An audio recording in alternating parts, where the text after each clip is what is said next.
automated service that requires callers to state their name and company, which they said that they did, and she never answered. Now, see, if this was a duplicate, she would have answered and told them that no, it's not true. See, they never answered the phone calls of the Breitbart team. You got to understand.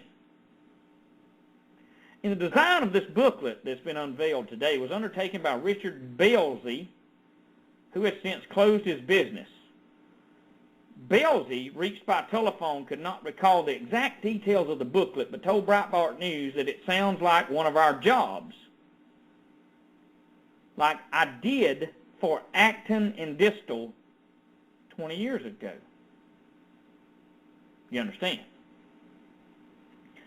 So see, the thing about it is this. The parade of authors alongside Obama in the booklets include all kind of politicians like Tip O'Neill, sports legends like Joe Montana, Kareem Abdul-Jabbar, and numerous Hollywood celebrities. The reverse side of the page features Barack Obama includes former Green Party Ralph Nader and Kids on the Block, the boy band pop sensation.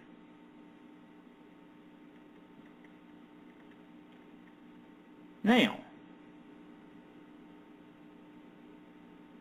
Acton, who spoke to Breitbart News by telephone, confirmed precise details of the booklet and said that it, listen, cost the agency tens of thousands of dollars to produce. Now, Acton, who spoke to Breitbart News, confirmed the precise details of the booklet. Did you hear what I just said?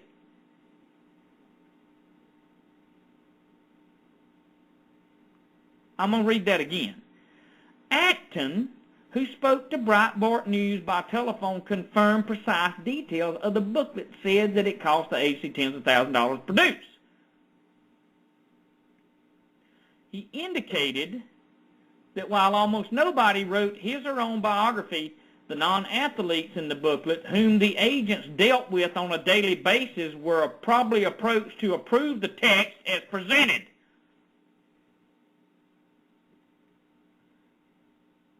You see. But Distal did not respond to the request for comment via email or telephone. Listen to this. Her assistant told Breitbart News that Distal does not answer questions about Obama. You understand? See, ladies and gentlemen,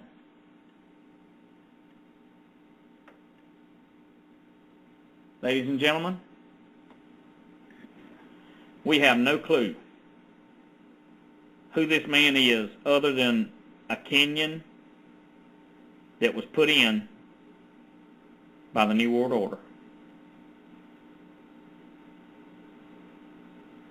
I remind you of what an old devil-possessed man said.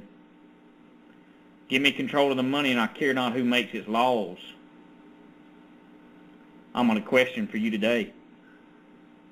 And this is not speaking ill of you, but I'm speaking the truth of where we're at.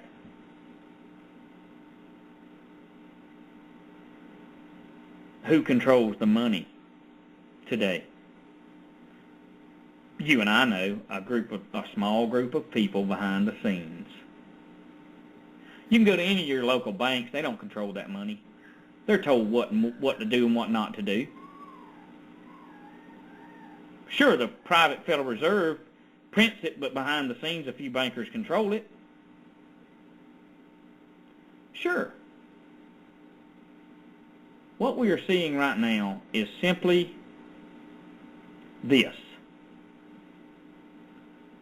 Let's see how many people die out of this in a hurry, or see how many people have heart attacks or vehicle accidents out of this situation that's been unveiled today, or maybe, just get poisoned, or maybe fall 40,000 feet out of a plane with some other folks. Let's see what happens here. let's see what happens here. And you got to understand that when this can of worms is opened up to fish with, which just took place today, not only does it include the sheeple's president, the vice president, the Supreme Court, the Congress, the Senate, the apprentices, and the those that work for the Congress and the Senate behind the scenes, yeah, all them other people that do all the work for them. But it also includes the media. It also includes the media. It includes certain military personnel. Wow, this is we're talking millions and millions and millions of people that actually knew this. Now we're beginning to see. Now we're beginning to understand that history repeats itself. Now we're beginning to see that this nation that all the sheeple thought would never begin to collapse, I humbly say to you today, is collapsing before our very eyes. Through its leadership, through its finances, through its morality or lack thereof, through its own people that don't want to believe what is being put right in their face today. I can't tell you how long, and I put myself on the bottom of the totem pole, how long there's been some people that screamed and screamed and screamed. Get ready. The collapse is coming. Get ready. Your Constitution is no good. Get ready and make your peace with the Creator. Get ready and find out what is and what is not right for you to do as America begins to implode and goes into the abyss. Oh, and by the way, you won't be able to find out what to do unless you do go look at the law of God, Yahweh. Go look at the Ten Commandments and see what it says. Go look at them. Exodus 20 if you don't know where they're at. Go look at the Ten Commandments, the law of God. I'm not talking about ceremonial Jewish garbage that don't matter, okay? I'm talking about the fundamentals. But by the way, Yeshua never did away with. He never told you to serve anyone other than the Creator. That's right.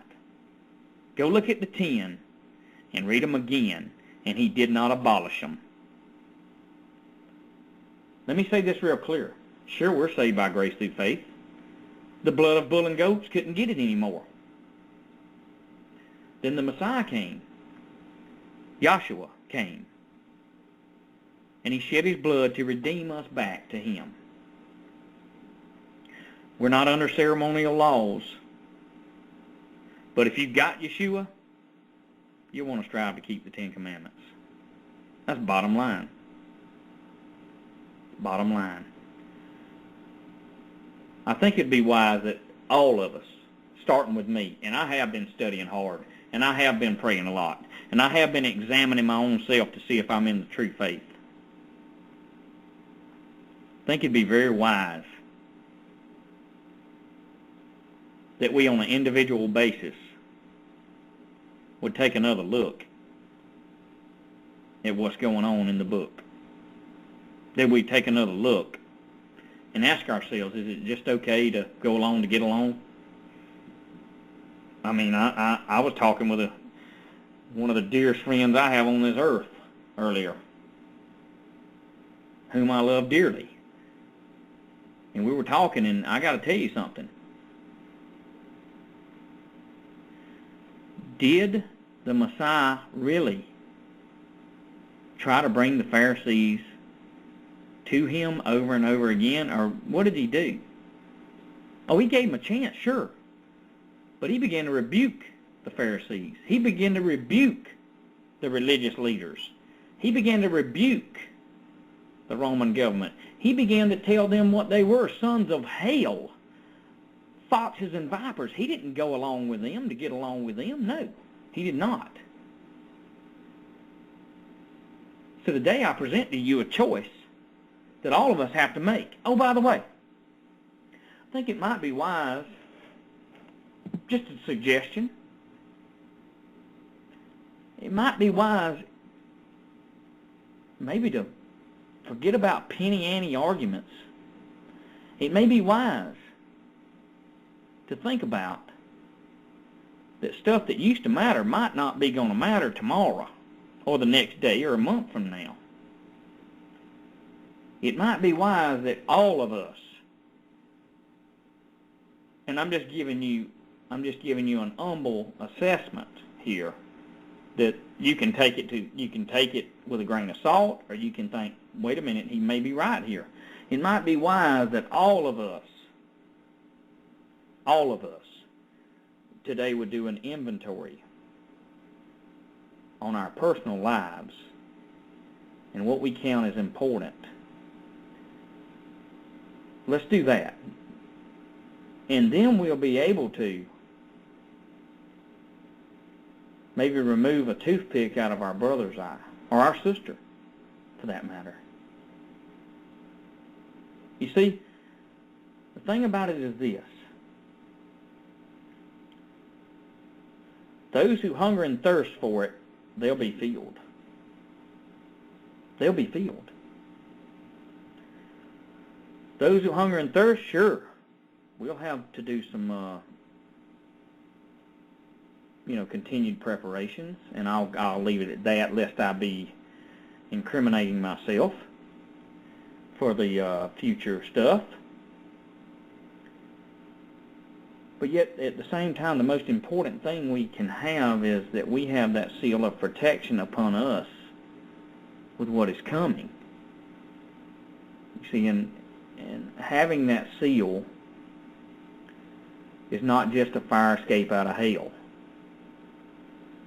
But having that seal is yearning and longing to know the Messiah better day by day.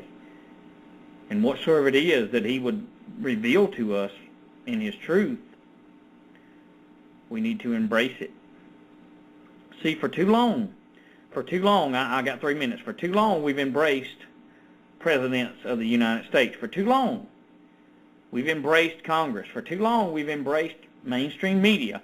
For too long we've embraced traditional Christianity. For too long we've embraced and said the Jews are Yahweh's chosen people. We've embraced so much for too long, with so much tradition mixed in it. I think what I'm hearing, and I don't know about you, you answer for yourself, but I'm hearing, come out from among her, my people, is what I'm hearing. Come out from among her, my people. That you take part not in her sins, and that you don't receive of her plague, because strong is Elohim that's going to judge her. Strong is the Creator that's going to judge her. You see, what we simply have here is an Ahab that is in office. Listen to me. I don't have but a minute here. Think about this last statement I'm fixing to tell you. We simply have an Ahab. We have a King Ahab in office named Barack Hussein Obama. And he's married to Jezebel, which is most of the nation. Jezebel was a manipulative whore. And whether it be the politicians in the Congress and the Senate or the judges and a lot of the American people, they're nothing but Jezebels. They're whores that despise the Creator, along with their King Ahab, Obama. I'm out of time. Let that thought sink in. I'll see you tonight with Eric Bissell and Pete, and we'll discuss the names of the Creator. Have a great day. ETW Network signing off. Enjoy your day.